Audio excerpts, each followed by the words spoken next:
Hello बच्चों, स्वागत है आप सभी का आज के इस न्यू लेक्चर में। आज हम लोग लिविंग वर्ल्ड पढ़ने वाले हैं, तो चलिए लेक्चर शुरू करते हैं। तो बच्चों, आज हम लोग class 11th bio the living world का जो सेकंड हेडिंग है diversity in the living world, ये पढ़ने वाले हैं। फर्स्ट वाले हेडिंग में हमने ऑलरेडी से लिविंग के बारे में डिटेल में जाना था। अब जो इसका सेकंड हेडिंग है वो है diversity in the living world. तो लिविंग के बारे में बताने की यहाँ पे ज़रूरत नहीं, क्योंकि हमने ऑलरेडी से डिटेल में पढ़ लिया है। लेकिन हमें डाइवर्सिटी के बारे में जानना है, तो डाइवर्सिटी क्या है आओ समझते हैं। देखो, डाइवर्सिटी का मतलब अगर आप जानना चाहो तो इसका मतलब होता है वेरिएशंस। वेरिएशन मैं बड़े बड़े अक्षर में लिख रही हूँ, जिसकी वजह से मेरा राइटिंग थोड़ा गंदा दिखने वाला है, बट आपको क्लियर दिखेगा, तो इसको ध्यान नहीं देना है। तो डाइवर्सिटी का मतलब हो गया वेरिएशंस। हिंदी में अगर आप बोलना चाहो तो इसको भिन्नता कह देंगे, भिन्नता कहते हैं, या फिर इससे ही हम डिफरेंट फॉर्म्स भी कह सकते हैं, डिफरेंट फॉर्म्स। तो डाइवर्सिटी का मतलब क्या हो गया? डाइवर्सिटी का मतलब हो गया वेरिएशंस, हिंदी में बोले तो भिन्नता या फिर डिफरेंट फॉर्म्स। और ये जो डिफरेंट फॉर्म्स है ये लिविंग में भी मिलेंगे, डिफरेंट फॉर्म्स लिविंग में भी एंड नॉन लिविंग में भी। इसका मतलब ये हुआ कि डाइवर्सिटी लिविंग में भी मिलेगा, नॉन लिविंग में भी मिलेगा। तो मैं यहाँ लिख देती हूँ कि डाइवर्सिटी लिविंग में भी है,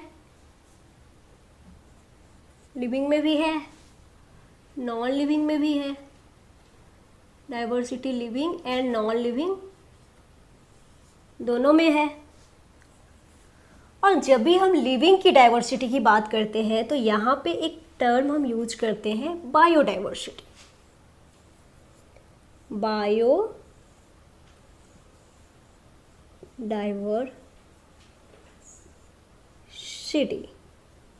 बायोडाइवर्सिटी। अब इसका मतलब क्या है? तो इसको तोड़ दो, इस टर्म को तोड़ो। तो ये दो शब्दों से मिलके बना है। इसमें दो शब्द हैं, एक है बायो,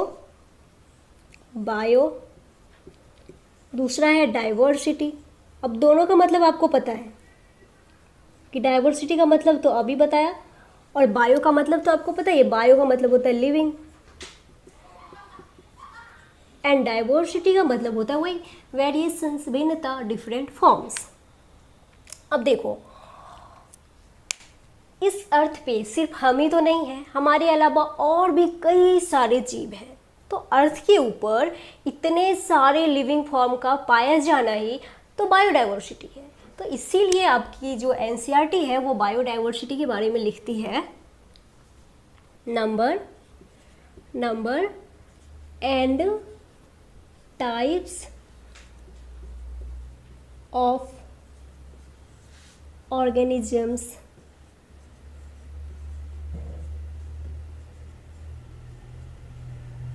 प्रेजेंट ऑन अर्थ। ये प्रेजेंट मैंने शॉर्ट में लिखा है, बट आपको पूरा लिखना है, मैंने घेरा लगा दिया। तो बायोडाइवर्सिटी का मतलब होता है number and types of organisms present on earth, यानी इस अर्थ पे कितने ऑर्गेनिज्म है, यानी उनका नंबर है ना, और कितने तरह के ऑर्गेनिज्म है, यानी टाइप्स, यही कहलाता है बायोडाइवर्सिटी। यानी इस अर्थ के ऊपर कितने ऑर्गेनिज्म है और कितने तरह के ऑर्गेनिज्म है, ये है बायोडाइवर्सिटी। अब देखो बच्चों, जब भी हम लिविंग की डाइवर्सिटी की बात करते हैं तो यहाँ पे हम प्लांट्स की डाइवर्सिटी की बात कर रहे होते हैं, प्लांट्स की डाइवर्सिटी की बात कर रहे होते हैं, एनिमल्स की डाइवर्सिटी की बात कर रहे होते हैं, एंड माइक्रोब्स की डाइवर्सिटी की बात कर रहे होते हैं। अपने अर्थ पे ही आप देखो तो आपको तरह तरह के प्लांट्स, तरह तरह के एनिमल्स, तरह तरह के माइक्रोब्स मिलेंगे। और हम इंसान हैं, हमको जानना है कि भाई हमारे अलावा भी इस अर्थ पे और कौन कौन से जीव रह रहे हैं। हम इनको जानना चाहते हैं, हम पहचानना चाहते हैं, हम इनकी स्टडी करना चाहते हैं।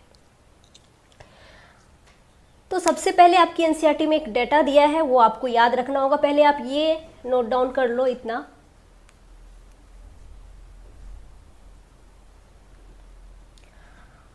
अब मैं इसको मिटा देती हूँ।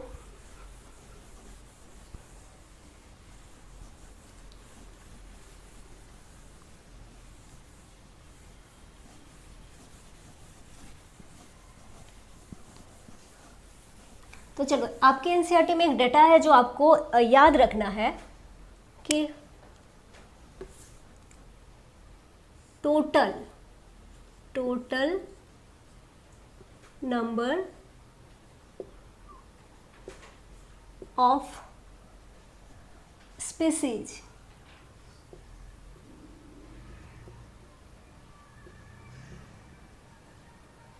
known and described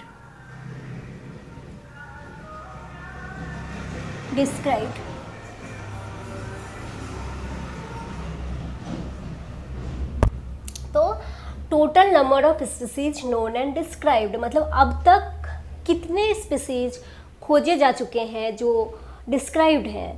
तो अब तक total 1.7 to 1.8 million species known है, डिस्क्राइब्ड है ना। इनमें से 1.2 मिलियन एनिमल्स हैं एंड 0.5 मिलियन, सॉरी परसेंट नहीं मिलियन, 0.5 मिलियन प्लांट्स हैं, है ना। तो अब तक ये एनसीईआरटी का डेटा है, तो ये आपको याद रखना है कि 1.7 टू 1.8 मिलियन स्पीसीज नोन है, डिस्क्राइब्ड है, जिसमें से 1.2 मिलियन एनिमल्स हैं एंड 0.5 मिलियन प्लांट्स हैं। तो इसको आप लोग नोट डाउन करो, तब तक मैं पानी पी लेती हूँ।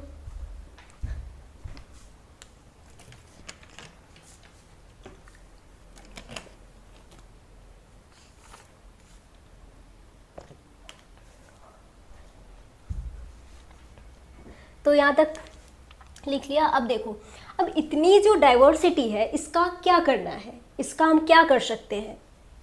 ये जो इतनी डाइवर्सिटी है इसका आगे क्या करना है, तो हम इसको जानने की कोशिश करेंगे, हम इसकी स्टडी करेंगे, हम इसको पहचानने की कोशिश करेंगे, हम इसको क्लासिफाई करने की कोशिश करेंगे, हम इसका नामकरण करने की कोशिश करेंगे।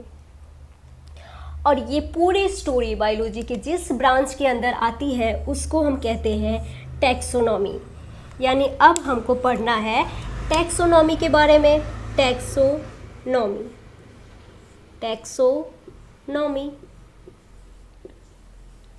अब देखो, ये जो टैक्सोनॉमी टर्म है ये दो शब्दों से मिलकर बना है। एक है टैक्सिस, दूसरा है नोमस, है ना, नोमस। तो टैक्सिस का मतलब होता है अरेंजमेंट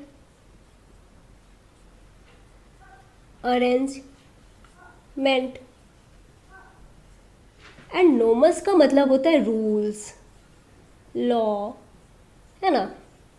तो according to laws, according to rules arrangement करना है किसका, तो लिविंग ऑर्गेनिज्म का। अब ये जो टैक्सोनॉमी टर्म है,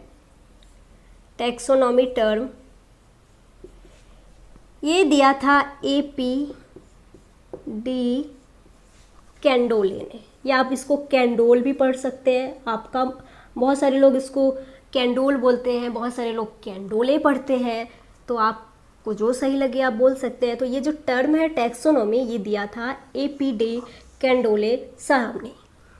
इन्होंने अपनी एक बुक थ्योरीज एलिमेंटेयर डी ला बोटेनिक नामक बुक में ये टैक्सोनॉमी टर्म दिया था। अब है कि टैक्सोनॉमी का क्या डेफिनेशन है, क्या परिभाषा है। तो टैक्सोनॉमी का परिभाषा लिख लो, स्टडी ऑफ प्रिंसिपल्स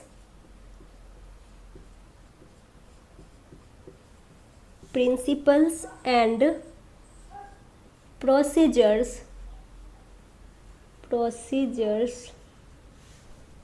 of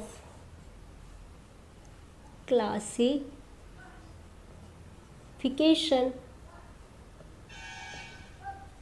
यानी ऑर्गेनिज्म को अलग अलग ग्रुप में क्लासिफाई करने के जो प्रिंसिपल्स हैं और जो प्रोसीजर्स हैं उसे ही हम टैक्सोनॉमी कहते हैं। तो ध्यान देना है टैक्सोनॉमी क्या है, तो ऑर्गेनिज्म को अलग अलग ग्रुप्स में क्लासिफाई करने के जो प्रिंसिपल्स हैं एंड जो प्रोसीजर्स हैं वही टैक्सोनॉमी है। आप लोग इतना लिख लो पहले।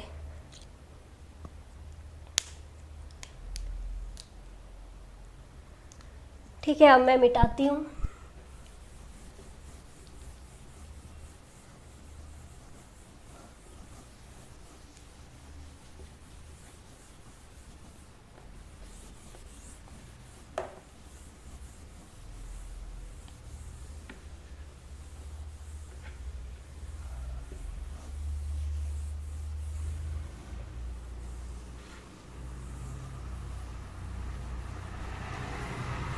तो अभी हमने टैक्सोनॉमी के बारे में जाना, अब चलो जानते हैं स्टेप्स ऑफ टैक्सोनॉमी। टैक्सोनॉमी के क्या स्टेप्स हैं, है ना।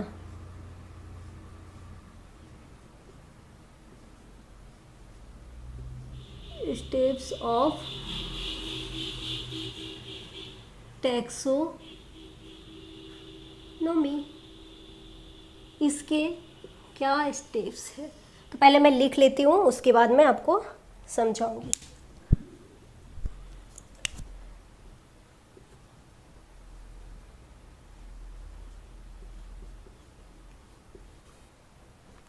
तो यहाँ पे मैंने स्टेप्स ऑफ टैक्सोनॉमी लिख लिया है।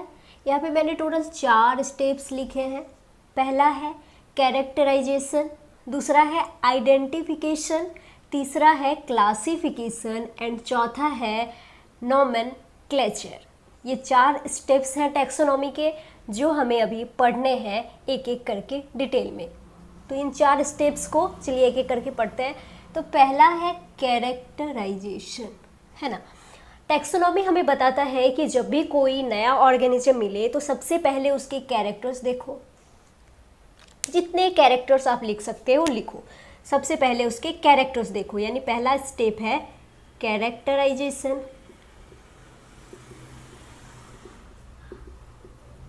सबसे पहले आप जो भी आपको नया ऑर्गेनिज्म मिल रहा है आप उसके कैरेक्टर्स देखो, आप जितने कैरेक्टर्स लिख सकते हो वो लिख लो। अब जब आपने कैरेक्टर्स लिख लिए तो अब आप उसे पहचानने की कोशिश करो, यानी आइडेंटिफिकेशन करो। तो दूसरा स्टेप हो गया हमारा आइडेंटिफिकेशन। जब हमने कैरेक्टर्स लिख लिए तो कैरेक्टर्स देख लिए, अब हम उसे पहचानने की कोशिश करेंगे। और ध्यान देना बच्चों, जो आइडेंटिफिकेशन है वो ऑलरेडी आइडेंटिफाइड ऑर्गेनिज्म के कैरेक्टर से मैच करके किया जाता है। इसको आप ऐसे समझो, सपोज मुझे एक दिन एक नया कोई पौधा मिल गया है ना, न्यू प्लांट मिला मुझे, न्यू प्लांट, है ना। अब जब मुझे ये न्यू प्लांट मिला, मैंने सबसे पहले इसके जितने कैरेक्टर्स थे, जितने कैरेक्टर्स मैं लिख सकती थी मैंने इसके लिखे, मैंने इसके कैरेक्टर्स देखे। अब जब मैंने इसके कैरेक्टर्स देखे उसके बाद मैं इसे पहचानने की कोशिश करूँगी, यानी आइडेंटिफिकेशन करूँगी कि क्या कोई ग्रुप है जिसमें इसके कैरेक्टर्स मैच कर रहे हैं। सपोज मेरे पास पहले से 3 ग्रुप हैं, ये 3 ग्रुप मेरे पास पहले से हैं, ए, बी एंड सी। अब ये जो न्यू प्लांट मुझे मिला जिसके कैरेक्टर्स मैंने लिखे, अब इसके कैरेक्टर्स मैं तीनों ग्रुप से मैच करूँगी, ए ग्रुप से भी मैच करूँगी, बी के साथ भी मैच करूँगी एंड सी के साथ भी मैच करूँगी, और ये पहचानने की कोशिश करूँगी कि क्या इसके कैरेक्टर्स किसी ग्रुप में मैच कर रहे हैं। सपोज इस न्यू प्लांट जो मुझे मिला है इसके कैरेक्टर्स ए ग्रुप के साथ मैच कर रहे हैं, तो आगे मैं क्या करूँगी, इस न्यू प्लांट को ए ग्रुप में ग्रुप कर दूँगी, यानी नेक्स्ट है क्लासिफिकेशन, यानी क्लासिफिकेशन कर दूँगी मैं उसका। क्लासिफिकेशन का सिंपल सा मतलब होता है ग्रुपिंग करना, ग्रुपिंग करना, सिमिलर के साथ ग्रुपिंग कर देना ही क्लासिफिकेशन है ना। और यहाँ पे मैंने लिखा है, ये एनसीईआरटी क्लासिफिकेशन के बारे में जो लिखती है, एनसीईआरटी में लिखा है classification is the process by which anything is grouped into convenient categories based on some easily observable characters. मतलब जो क्लासिफिकेशन है वो इजीली ऑब्जर्वेबल कैरेक्टर्स के बेसिस पे किया जाता है। इसका भी मैं आपको एक एग्जांपल समझाती हूँ। सपोज हमारे पास कुछ प्लांट्स हैं, P1, P2, P3, P4 and P5। अब हमने देखा कि इसमें कुछ प्लांट्स हैं जिनमें फ्लावर नहीं है, कुछ में है। सपोज इसमें फ्लावर, P1 में फ्लावर प्रेजेंट है, P2 में अब्सेंट है, P3 में अब्सेंट है, P4 में प्रेजेंट है एंड P5 में अब्सेंट है। अब हमने ये ऑब्जर्व कर लिया कि कुछ में फ्लावर है, कुछ में नहीं है, और हमने फ्लावर को बेसिस बना के दो ग्रुप्स तैयार किए यहाँ पे, जिसमें एक में रखा फ्लावरिंग प्लांट,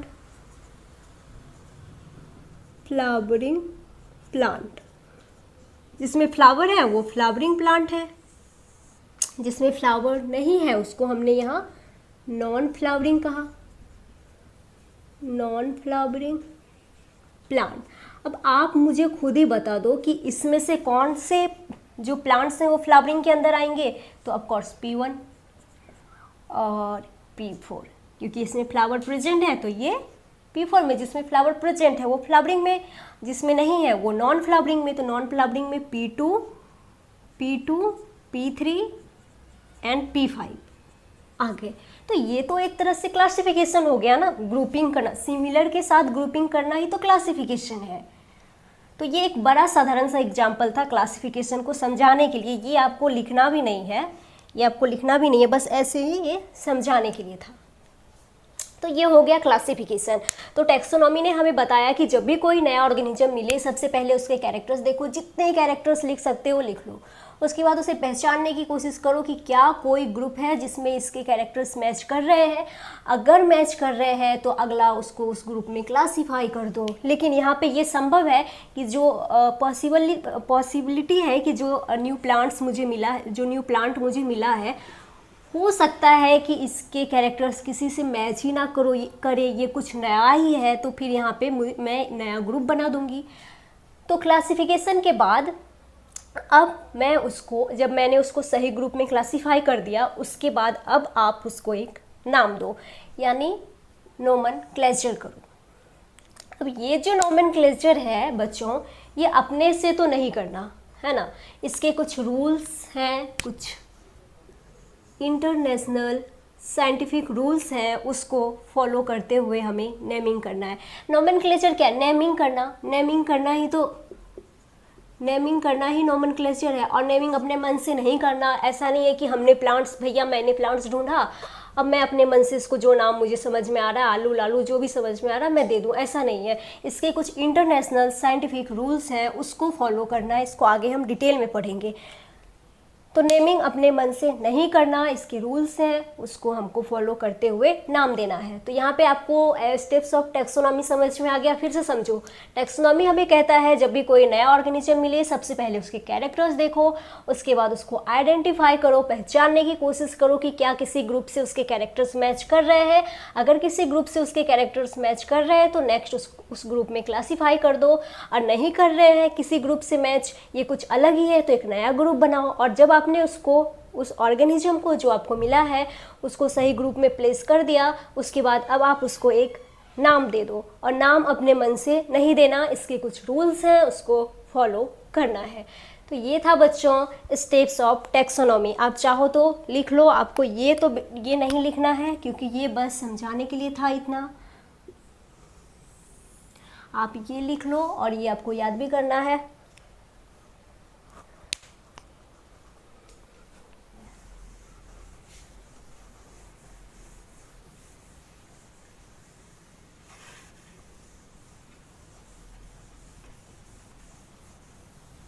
तो देखो बच्चों, टैक्सोनॉमी की हेल्प से हमने characterisation, identification, classification and nomenclature तो कर लिया।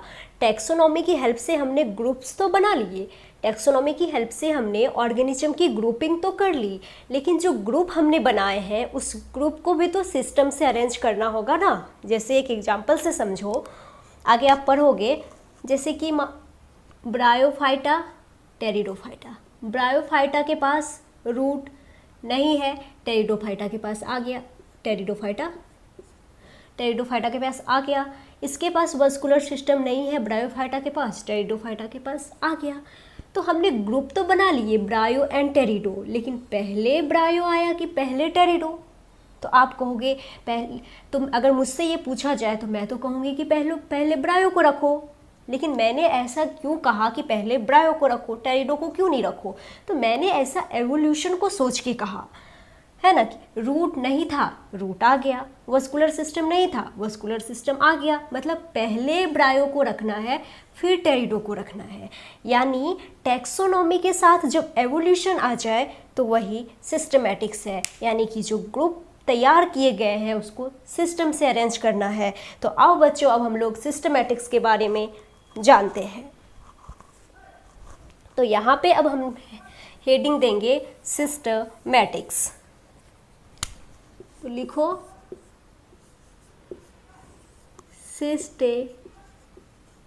सिस्टमैटिक्स। देखो बच्चों, ये जो सिस्टमैटिक्स शब्द है ये लैटिन शब्द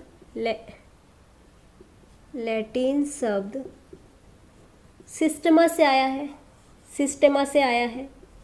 अब ये जो सिस्टेमा है इसका मतलब होता है सिस्टमैटिक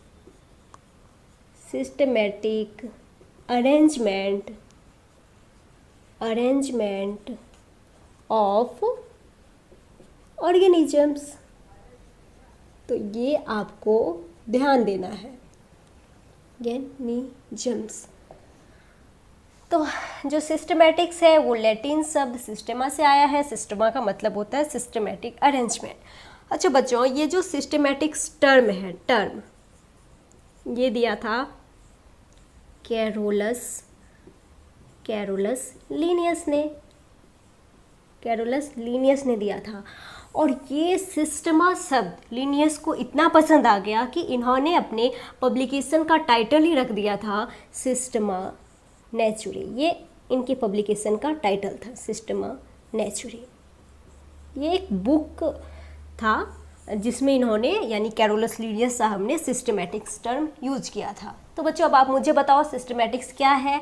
तो सिस्टमैटिक्स बराबर taxonomy plus phylogeny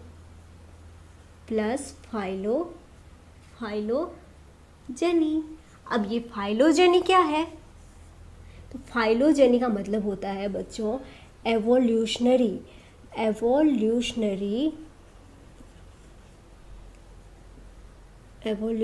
relationship between organisms. यानी सिस्टमैटिक्स में, टैक्सोनॉमी में हमने क्या किया, सिर्फ ग्रुपिंग कर दी, है ना, इसके हेल्प से ग्रुप बना लिया। लेकिन सिस्टमैटिक्स में जब हम आते हैं तो हम यहाँ पे फाइलोजेनी को भी कंसीडर करते हैं, हम एवोल्यूशनरी रिलेशनशिप को भी कंसीडर करते हैं। यानी कौन किससे आया, है ना, जो ऑर्गेनिज्म है, जितने ऑर्गेनिज्म है इनका एवोल्यूशनरी रिलेशनशिप क्या है ना, इनके पूर्वज कौन रहे हैं, एंसेस्टर कौन रहे हैं, कौन किससे आया है, ये भी हम कंसीडर करते हैं सिस्टमैटिक्स में, है ना। तो सिस्टमैटिक्स का अगर मैं इसको समझाऊँ एवोल्यूशनरी रिलेशनशिप का फाइलोजेनी को, तो ये आगे आपको और अच्छे से समझ में आएगा। फिलहाल आप समझो, जब मैं आपको बायोलॉजिकल क्लासिफिकेशन पढ़ाऊँगी तो वहाँ पे मैं 5 किंगडम क्लासिफिकेशन में 5 किंगडम बताऊँगी, Monera, protista, fungi, Plantae and animals.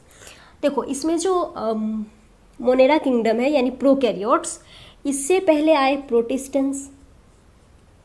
प्रोटिस्टेंस आए और ये यूनिसेलुलर यूकैरियोट्स है।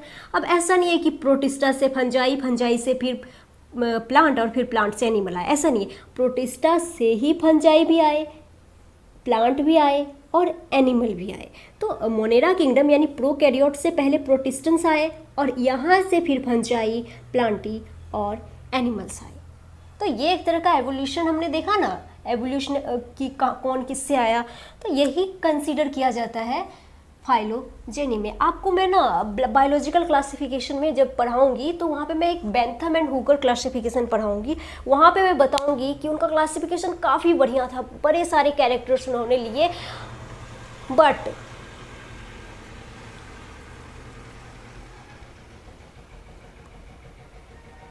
हाँ, तो आगे जब मैं आपको पढ़ाऊंगी बायोलॉजिकल क्लासिफिकेशन, तो वहाँ पे मैं आपको बताऊंगी बेंथम एंड हुकर क्लासिफिकेशन। उनका क्लासिफिकेशन बहुत अच्छा था, लेकिन उन्होंने फाइलोजेनी को कंसीडर नहीं किया था, यही उनका ड्रॉबैक बन गया था। तो सिस्टमैटिक्स में हम टैक्सोनॉमी के साथ फाइलोजेनी को भी कंसीडर करते हैं। टैक्सोनॉमी तो रहेगा ही, और टैक्सोनॉमी के साथ जब एवोल्यूशन आ जाए तो वही सिस्टमैटिक्स है। तो बच्चों, ये था सिस्टमैटिक्स के बारे में, आप लोग पूरा नोट डाउन करो। एक चीज़ जो मुझे पहले ही पढ़ाना चाहिए था बट मैं थोड़ा भूल गई, कोई नहीं, अभी मैं समझा देती हूँ। देखो, टैक्सोनॉमी में बच्चों, टैक्सोनॉमी में पुराने ज़माने में, और इसको कह सकते हैं ओल्ड टैक्सोनॉमी, है ना, ओल्ड टैक्सोनॉमी। पुराने ज़माने में जो टैक्सोनॉमिस्ट थे, साइंटिस्ट जो टैक्सोनॉमिस्ट थे, वो सिर्फ एक्सटर्नल कैरेक्टर्स ही लिया करते थे। एक्सटर्नल कैरेक्टर्स यानी बाहर से दिखने वाले कैरेक्टर्स पे को बेसिस बना के वो ग्रुपिंग कर देते थे, क्लासिफिकेशन कर देते थे। बाहर से दिखने वाले एक्सटर्नल कैरेक्टर्स यानी मॉर्फोलॉजिकल कैरेक्टर्स, मॉर्फोलॉजिकल कैरेक्टर्स। लेकिन मॉडर्न टैक्सोनॉमी, नए ज़माने के जो साइंटिस्ट हैं, मॉडर्न जो साइंटिस्ट हैं, मॉडर्न जो टैक्सोनॉमिस्ट हैं, वो कहते हैं कि नहीं, आप ऐसा नहीं कर सकते। आप सिर्फ एक्सटर्नल कैरेक्टर्स को लेके ग्रुप नहीं बना सकते, सिर्फ बाहर से दिखने वाले कैरेक्टर्स को लेके आप क्लासिफिकेशन नहीं कर सकते। आप और कैरेक्टर्स लो। मॉडर्न टैक्सोनॉमी कहता है कि भाई हम एक्सटर्नल कैरेक्टर तो लेंगे ही, इसके साथ और भी कैरेक्टर्स इंक्लूड करो। आप जितने कैरेक्टर्स लोगे आपकी क्लासिफिकेशन उतनी अच्छी होगी। तो मॉडर्न टैक्सोनॉमी में हम सिर्फ एक्सटर्नल कैरेक्टर नहीं लेते, क्योंकि मॉडर्न टैक्सोनॉमी का कहना है कि सिर्फ एक्सटर्नल कैरेक्टर के बेसिस पे आप ग्रुपिंग नहीं कर सकते, ये ग्रुपिंग अच्छा नहीं होगा। तो मॉडर्न एनसीईआरटी की लाइन में बता रही हूँ कि मॉडर्न टैक्सोनॉमी में एनसीईआरटी ने क्या क्या इंक्लूड किया है। तो एनसीईआरटी कहती है मॉडर्न टैक्सोनॉमी में आप एक्सटर्नल स्ट्रक्चर लो, एक्सटर्नल यानी बाहर से दिखने वाले, यानी मॉर्फोलॉजी, और सिर्फ एक्सटर्नल मत लो, बाहर तो जो दिख रहा है दिख ही रहा है, अंदर भी देखो, यानी आप इंटरनल स्ट्रक्चर भी लो। इंटरनल स्ट्रक्चर यानी एनाटॉमी, वही टिश्यू वगैरह, एनाटॉमी भी देखो। इसके अलावा आप स्ट्रक्चर ऑफ सेल भी देखो, सेल का स्ट्रक्चर कैसा है, प्रोकैरियोट्स है, यूकैरियोट्स है, क्या है। स्ट्रक्चर ऑफ सेल को भी इंक्लूड करो। इसके साथ आप डेवलपमेंटल प्रोसेस भी देखो, डेवलपमेंटल प्रोसेस भी देखो। इतना ही नहीं, आप इकोलॉजिकल इंफॉर्मेशन भी देखो। ये एनसीईआरटी की जो भी यहाँ पे लिखा है ये सारी की सारी एनसीईआरटी की लाइन है। तो इकोलॉजिकल इंफॉर्मेशन ऑफ ऑर्गेनिजम्स भी देखो। तो मॉडर्न टैक्सोनॉमी का कहना है कि भैया तुम सिर्फ एक्सटर्नल कैरेक्टर के आधार पे ग्रुप नहीं कर सकते, ग्रुपिंग नहीं बना सकते, तुम्हें और भी कैरेक्टर्स इंक्लूड करने चाहिए ताकि हमारा जो ग्रुप हो वो बहुत अच्छा बने। तो मॉडर्न टैक्सोनॉमी कहती है एक्सटर्नल लो, इंटरनल लो, स्ट्रक्चर ऑफ सेल भी देखो, डेवलपमेंटल प्रोसेस भी देखो, और इकोलॉजिकल इंफॉर्मेशन भी देखो। अब इसको याद करने का क्या तरीका है, तो इसका ट्रिक है बच्चों, ये आप याद कर लो क्योंकि ये बहुत इम्पॉर्टेंट है। तो ट्रिक हो गया आपका सीड, SEED, सीड। सीड से कैसे याद रखेंगे, देखो S से क्या हो गया, structure of cell, structure of cell. E से क्या हो गया, एक्सटर्नल कैरेक्टर। अब चूंकि ये मॉडर्न टैक्सोनॉमी है तो ये सिर्फ बाहर से दिखने वाले कैरेक्टर्स तो लेगा नहीं, ये इंटरनल स्ट्रक्चर भी देखेगा। तो आपको यहाँ पे ये इंटरनल, इसी ई में एक्सटर्नल एंड इंटरनल कर देना है। याद रखना है कि ये मॉडर्न टैक्सोनॉमी है तो ये सिर्फ बाहर से दिखने वाले कैरेक्टर्स को तो बेसिस बनाएगा नहीं। तो यहाँ पे एक्सटर्नल एंड इंटरनल दोनों आ गए। S से हो गया स्ट्रक्चर ऑफ सेल, एक और E से हो गया आपका इकोलॉजिकल इकोलॉजिकल इंफॉर्मेशन, और डी से हो गया डेवलपमेंटल प्रोसेस। तो आप ये सीड से याद रख सकते हैं। तो आज आप लोग ये लिख लो पूरा। तो आज के इस लेक्चर में इतना ही बच्चों।